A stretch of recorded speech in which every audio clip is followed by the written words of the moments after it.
So I am currently headed up to my friend Nick Acton's shop. Lives right up the street here. He has a shop that builds Shelby Cobras, and I guess when I say build, he works on originals. He knew Cal Shelby personally.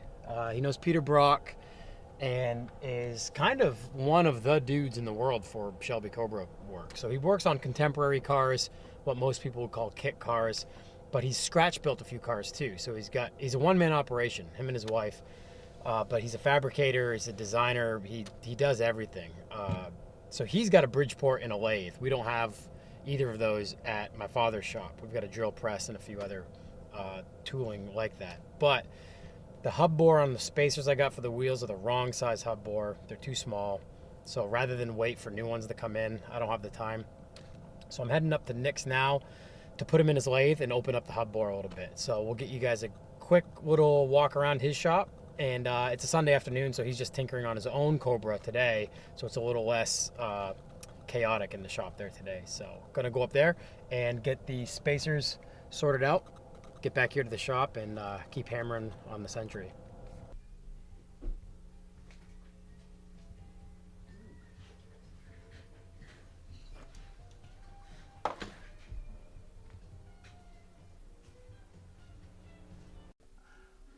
Oh, it's only a rear view mirror. It's only 2 screws. No, I got to have it on there before it goes. I'm like, okay.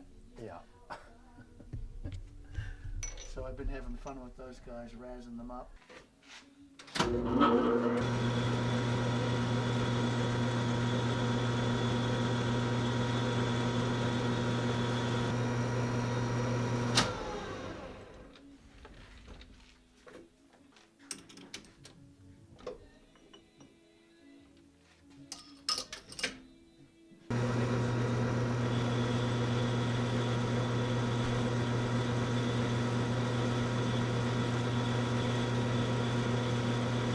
So yeah, the 4 different ways of turning a taper is you can undo this, turn that on an angle, and have the tool pass by it on an angle. Yep. Or you can put a tool in there with an angle on the end, just to do short chamfers like this. So you could use a flat tool against there on the right angle. And you straight feed it, and the bit And does you can just feed it out to it. Yeah. Yep. You can adjust this. This is locked top onto the bottom. Right. And so that method I just talked about with the straight edge of a tool, that's for a short chamfer. Yeah. This is for a little bit longer, where you want to wind the top slide across and get a little bit of a chamfer across for a little longer range. Space, yeah. And for steeper angles. And then for real gradual angles, like turning a cannon barrel, Yep. you can loosen the top from the bottom and you can offset that, Oh. right? So you can pull that either towards you or away from you. And so now, if you run a tool along it and you've got it set up between centers, you're taking more off one end than you are off the other. Okay. And that gives you a long taper. Yep. And so if we kick that over, I don't know, let's do 5 just for, does that look like close to 5? Yeah, it's on 5. So now this is going on an angle, right? Right. So now you'll use this for the feed. So So now we've changed the bore a few sizes, and then what we did was we chamfered. We put a new chamfer on the inner and outer steps, and that was the ticket to getting the wheel spacers on the hubs. All right, guys, I am back at my father's shop. Just got back from Nick Acton's shop where we were doing some machine work on the spacers for the Century. Basically what we did, I didn't really go into too much detail while I was there with Nick for you guys as to what we were doing. But basically we had to change not only the base of the hub bore, the hub flange of the Century. This is what they calculate the hub bore, but at the very base there's a pretty wide chamfer on the end, and the spacers I bought weren't wide enough for that chamfer. So rather than just hacking it up, went up to Nick's place where he's got a lathe, and we opened that bore up a little bit, put a chamfer on it, and then realized that there's 2 steps, there's 2 bores in this spacer, wasn't quite wide enough to get over this outer step from where the bearing cap is to that first step. So we opened that up a little bit and put a chamfer on that. So basically we had two operations. We bored this out a little bit, added this chamfer, and then we added a chamfer right there on that next step. So now they fit on no problem. Whereas before it was pretty tight. So now tomorrow what I'm going to do is I'm going to mount up my other two tires on the 8-inch wide Desmonds, which are going up front. The rears are 9s. And now with this spacing, I can get my inner lip away from the strut body. I specifically bought those Desmonds sight unseen because of their offset. I knew they were a high offset, and I knew that they'd most likely hit the strut body, but I'd be able to account for that with a spacer. Whereas if they were a negative offset, you'd have to hope that there was enough spacing on the back of the face where you could mill some material off, if it was a wheel that I was adamant about having on this car. So that being said, spacers are in, machining's done, they're on now. I'm gonna mount tires up, mount them up tomorrow. But what we also did was we did some machining on some bushings I have for the upper pillow ball camber mount plates. As I mentioned before, these camber plates, the top hat with the 3-stud pattern that bolts into the strut tower isn't the correct pattern or size for the Century. So I'm just utilizing the pillow ball itself, and I'm gonna cut out my own top hats. I'm gonna design a plate that has the 3 slotted adjustment holes and a plate large enough with the 3-stud pattern that'll bolt in the Century. Okay, so working on the front top hats now. I finally have a cardboard cutout done that the hardware fits in, and we've just been spending some time on the plasma cutter getting all the little slots in the original plate sorted out, because the laser has a different kerf through the material than the plasma cutter does. So I wanted to get the slots as tight as possible, and I think we finally figured it out. So we're about to cut the top hats out and see how they fit.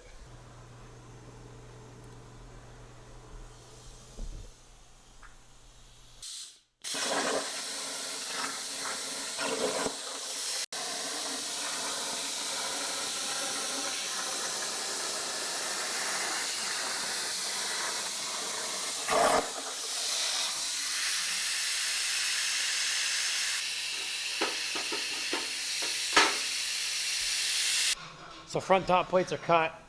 Had to fiddle with the slot sizing a bunch, but now that we got it kind of cleaned out, new file was designed, and now that we filed it out, everything's fitting well, including the studs. Basically, I'm going to run just some bolts up through the bottom of the plate like that, and just weld them on the backside. Since they're steel, I'm not going to bother with like knurled bolts trying to get them to press in. So I'm just going to tack weld those in, and it won't go anywhere.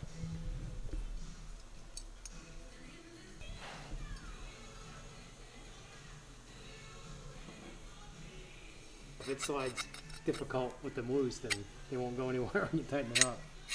Yep, good to go. Perfect.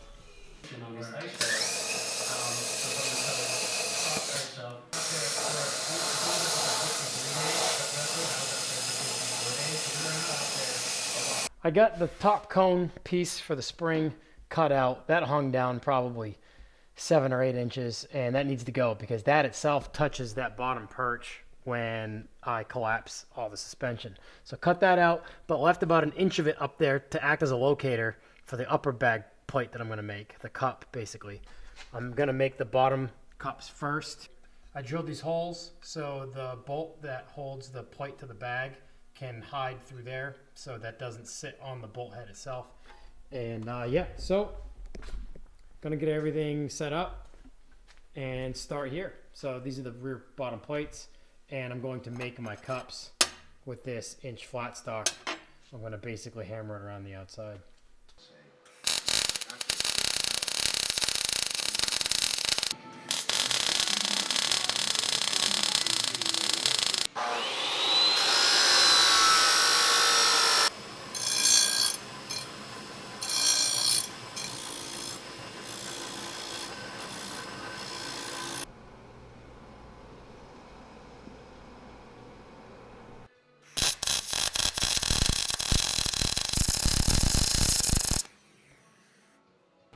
I got my strut tubes not only cut off, I cut the strut tubes off back a couple days ago, but I finally made some final measurements. I got everything in the car. I actually got all the Desmonds on the car and set down with everything in, and engine cradle lays out. I think the exhaust is basically going to play a factor once it's off the lift on the ground. But it was a real exciting night to see the car tucking the Desmonds front and rear. The thing looks crazy that low tucking wheels because of how long the car is. But once I did that, I was able to take some final measurements as to where I was going to actually cut my strut tube off for the last time and get all my measurements for the Airlift Universal Air strut bag, or the strut assembly, to go in and weld up. So going to weld those up tomorrow. My father came down and fired his CNC machine up, and I was able to finish designing the top hats, and we got those all sorted out. So those are assembled, well, almost assembled. I'm going to weld the studs in tomorrow morning and get the bolt pattern sorted, get the pillow balls mounted, and then once I get my the bag strut assemblies welded to my factory strut assemblies, then I can finish assemble everything after painting the top hats. Getting close to finish plumbing it up and turning it on, getting the endo tank in the car. I started with building a base for the endo tank in the trunk, but I quickly moved on to wiring and plumbing and stuff like that. But it is currently Tuesday, and I'm hoping by the end of the week, this car is airing up and down. I'm hoping to have most of all the stuff relocated underneath that I do in order to get it to sit as low as I want it to. And then from there, I'm leaving for Tennessee next week for Riverside, and I'll be down there for a couple weeks. So wanted to get this out of my dad's shop, off his lift, so he can get some of his projects in here when I'm gone. So I'm grateful that I've been able to tear into this car here at his shop and not at my unit, because my unit isn't furnished at all. We've got a lift in there, but literally all that's in there right now is my Governor's Club booth, like the tent, and my BMW 700. That's it. There's not even a chair in there. So there's nothing to really do over there. You know, if I'd torn this car over there, I'd be coming back and forth to weld things up or measure, and it would just take forever. All right, so we are in the process of welding up the front strut assemblies now. My father's in the shop now. He's helping me weld these up.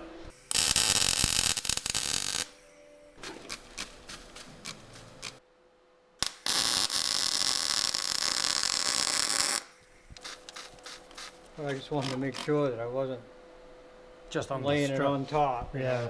Yeah.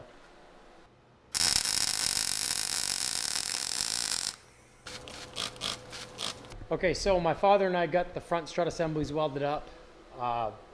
Since he's been welding far longer than me, I like having him deal with a little bit more of the tedious welding that has flammable gases inside. We've had a few projects in here where we've welded the coilovers and all sorts of stuff like that, and I've done some of that too, but yeah, he knows his rig better than I do, so had him do that.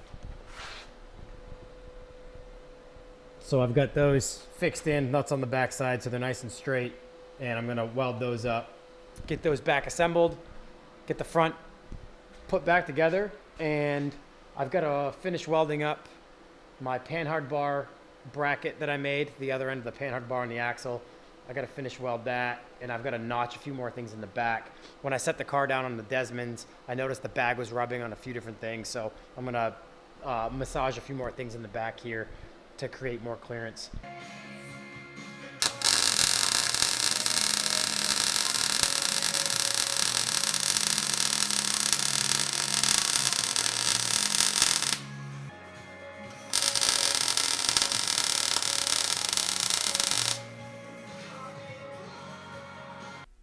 So we just made and welded in a panhard bar mount on the axle, a new panhard bar mount. I needed to build an adjustable panhard bar so I could get my axle centered on the car. And this particular adjustable panhard bar is from a previous project, and it's got smaller eyelets than the studs that were on the Century. So I just made a whole new mount and welded it to the axle that this panhard bar can mount to.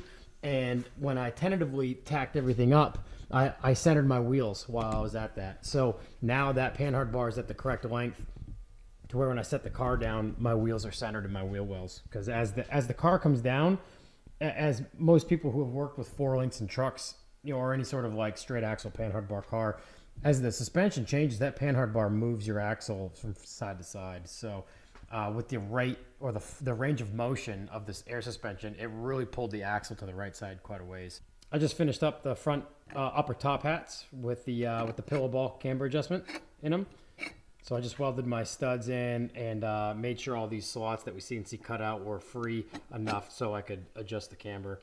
And yeah, so these are custom Toyota Century camber adjustment front top hats. So I don't even know what number episode this is going to be. I don't even know what day it is at this point. I've been cranking in my night laser shop trying to get stuff ready for Riverside in Chattanooga, Tennessee. And I am under a week now. It is Thursday at the moment, and I am leaving next Wednesday, March 4th.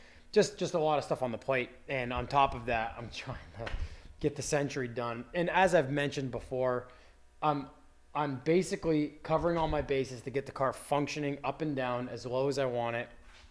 And then from there, the rest of the spring, once winter's gone here in New Hampshire, I'm gonna take different bits apart again and like do things with a more final touch. Like the trunk setup's gonna ultimately be redone. I've been shutting the lights off every night at like 2 in the morning, 1 to 2 in the morning every night. So there's a lot I haven't even filmed because when I get down here and I'm exhausted and I just want to get the thing done or gain ground on it, I don't even bother filming.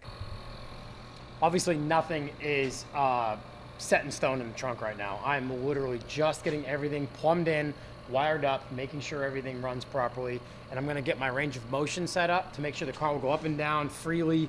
There's no obstructions, all that. I've already had it up and down hooked up to shop air with a little ball valve I have set up with a PTC fitting on it, and nothing seems to be in the way. The car seems to be able to get up and down okay, but I wanna make sure it'll do it on its own with the management in the car. The app for the E-Level Plus doesn't release for about another week or two. So since I don't have my height sensors in the car yet, I don't have to worry about any sort of calibration. All right, guys, it is on the floor.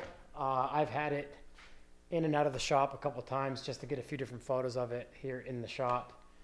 And I am so excited. This thing, as I mentioned before, the presence this thing has in person, especially on the ground, is just incredible.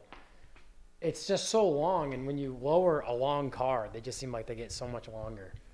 But I'm in the middle of like savoring this because this is a car I've wanted for a long time, and I never thought I would own one.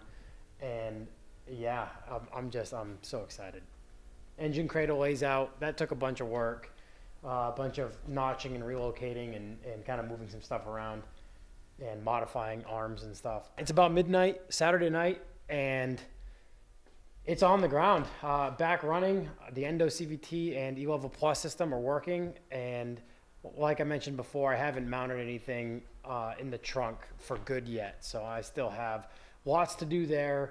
Lots to do with the suspension still too. There's a lot of like finish work I need to do, but because I'm leaving for Tennessee in a few days, I just wanted to get this thing functional and right about where I wanted it, so I didn't have to take a ton of things apart to basically get it to go lower. I wanted to get as low as possible, put it back together, and be able to put it back at my house while I'm gone so my dad can work on some stuff here in his shop. I've got ideas for different wheels too. These Desmonds came up and I had to get them because I knew I wanted to drive this thing around on something other than the stock wheels when I first finished it, or finished the suspension.